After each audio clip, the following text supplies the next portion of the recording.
नमस्कार। आज हम नॉन डिटेल में फर्स्ट लेसन सू की ढाली प्रारंभ कर रहे हैं। इंट्रोडक्शन होकर है। अभी आपके लिए कैरेक्टर के बारे से दिया जा रहा है। पात्र कहते हैं हिंदी में। पुरुष पात्र दादा, करमचंद, परेश, भाशी, मल्लू। स्त्री पात्र बेला छोटी बहू, छोटी भाभी बेला की सास इंदू की माँ, मंजली भाभी, बड़ी भाभी, मंजली बहू, बड़ी बहू, रजवा, पारो। पहला दृश्य।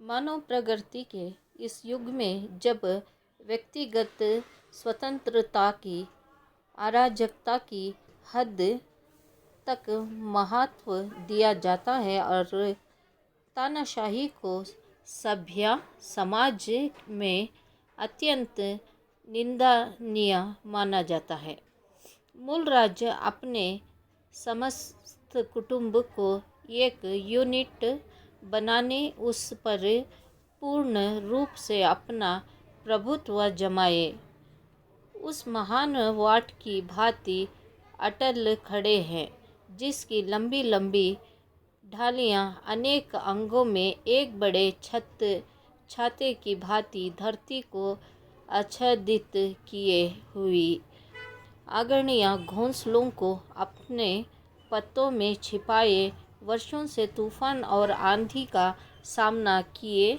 जा रही है। वर्षों इस वाट की संगति में रहने के कारण दादा वाट की भांति महान दिखाई देते हैं। आयु के 72 सदियों देख लेने का पर भी उनका शरीर अभी तक नहीं झुका और न उनके सफ़ेद दाढ़ी वाट के लंबे लंबे दाढ़ियों की भांति उनकी नाभि को छूती हुई मानो धरती को छूने का प्रण किए हुए है। यहाँ पर सू की ढाली के लिए वाट का अर्थ है बैनियन ट्री कहते हैं। अब यहाँ पर जैसे बरगद का पेड़ कहते हैं इसे, एक कुटुंब जो है वो एक बरगद के पेड़ की तरह है और जो जड़ है वो दादाजी हैं। यहाँ पर जो सबसे बड़े मुखिया इस परिवार के हैं, वो जो इस तरह से भी व्यक्ति इस घर में बहू के रूप में आए या दामाद के रूप में आए, दादाजी अपनी संस्कृति यानी जिस तरह से सभ्यता यानी ट्रेडिशन, जिस तरह से एक साधारण व्यक्ति की तरह और उस घर में जैसे एक पेड़ है और पेड़ में कोई घोंसला बनाते हैं, जैसे पक्षी तूफान आए या फिर जिस तरह से हर एक अड़चन आए पर वो पेड़ की पत्तियाँ उस घोंसले को जैसे बचाती है, वैसे दादाजी अपने घर परिवार को बचाने लगते हैं। दादाजी की उम्र आकर 72 वर्ष की है, यानी 70 पर 2 वर्ष की है और ये इनकी जो दाढ़ी है वो नाभि तक छूने लगती है।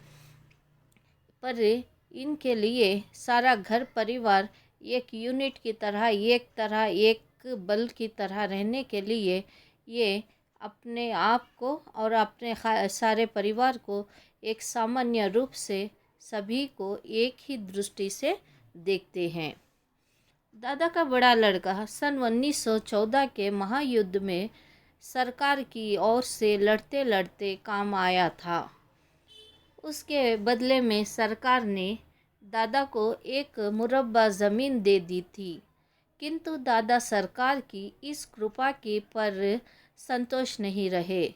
अपने सहज परिश्रम, निष्ठा, दूरदर्शिता और रसूख से उन्होंने एक के 10 मुरब्बे बनाए।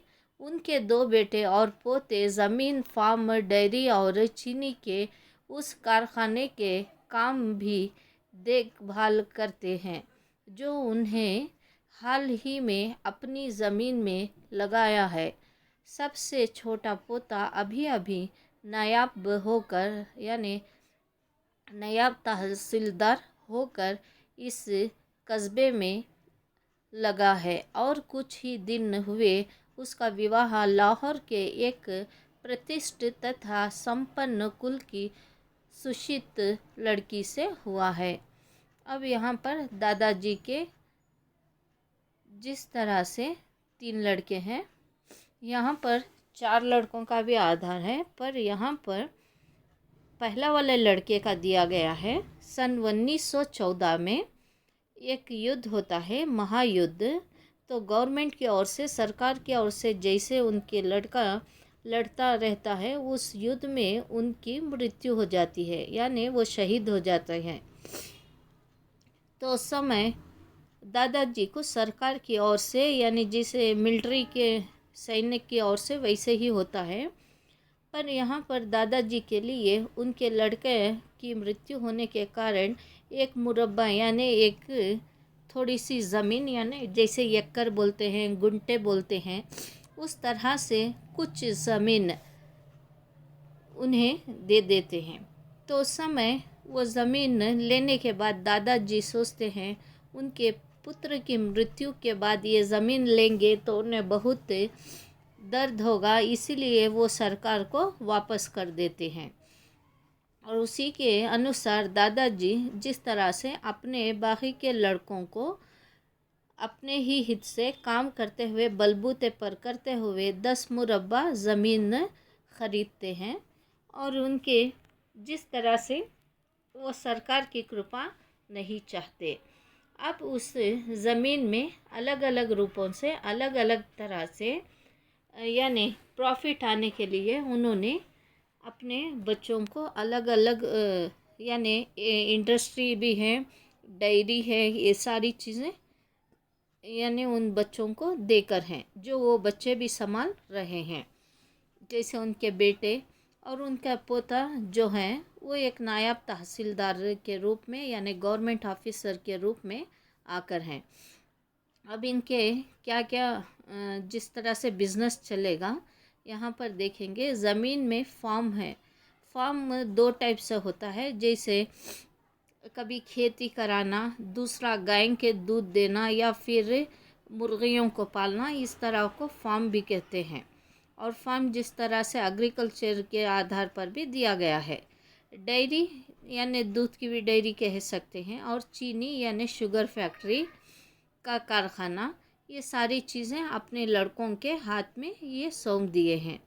और इनका जो एक पोता जो है वो पढ़ा लिखा होकर इस गांव के, कस्बे का अर्थ है गांव है, उसमें एक नायब तहसीलदार के रूप में, अफसर के रूप में वो आता है। अफसर यानी ऑफिसर के रूप में वहाँ पर आते हैं।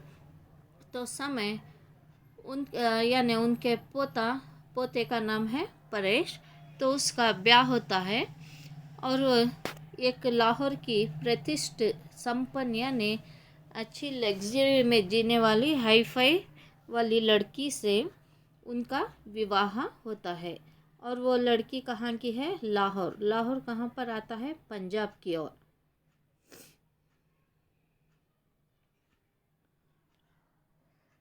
उनके छोटे पोते परेश का नायब तहसीलदार और उनकी छोटी पोतू का सुशिक्षित होना। पोतू का अर्थ है पोते की बीवी, पोतर बहू।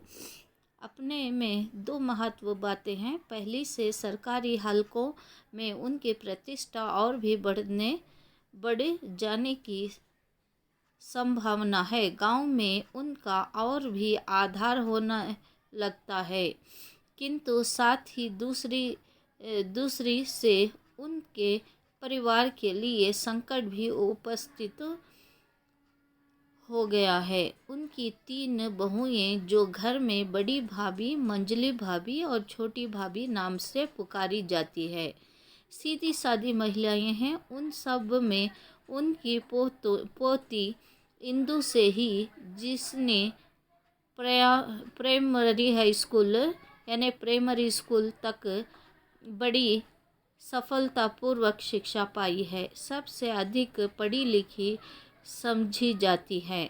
घर में उसकी चलती भी खूब है और दादा अपने इस पोते से प्यार भी बहुत करते हैं। किंतु इस ग्रेजुएट छोटी पोतों के आने से जो घर में छोटी बहू के नाम से पुकारी जाती है, कुटुंब के इस तालाब में इस प्रकार लहरें सी उठने लगती है जैसे शीतल पानी में बड़ी सी ईंट गिराने से पैदा हो जाती है। अब इस घर परिवार में जिस तरह से पहले 3 बहुएं हैं, जिसे बड़ी भाभी, मंजली भाभी यानी सेकंड भाभी, दूसरी यानी बीच वाली, और तीसरी छोटी भाभी करके दिया गया है। अब यहाँ पर परेश और उसकी पत्नी, जो परेश की पत्नी जो है वो बीए ग्रेजुएट कर है यानी ग्रेजुएशन। तो उस समय उनके घर परिवार में वो जैसे रहती है, यहाँ पर यहाँ की यानी महिलाएं हैं, वो एक तरह से अपने आप में जिस तरह से वो मुंह से कुछ भी बोलना या बातें करना, कुछ काम करना, एक दूसरे की सहायता करना, इस तरह से कार्य इस घर का चलता रहता है। पर कुछ समय के बाद अड़चनें आने लगती हैं। यहाँ पर इंदु, जो इनकी पोती है, वो इस घर में सबसे ज़्यादा पढ़ी लिखी कहते हैं। जैसे प्राइमरी यानी जिस तरह से प्राइमरी स्कूल यानी 7वीं से लेकर 10वीं तक वो सफलतापूर्वक शिक्षा पाकर है। पर अब जो छोटी बहू यानी बेला करके कहते हैं, वो जैसे ग्रेजुएट होकर है, सबसे ज़्यादा पढ़ी लिखी अब उस कुटुंब में आकर है।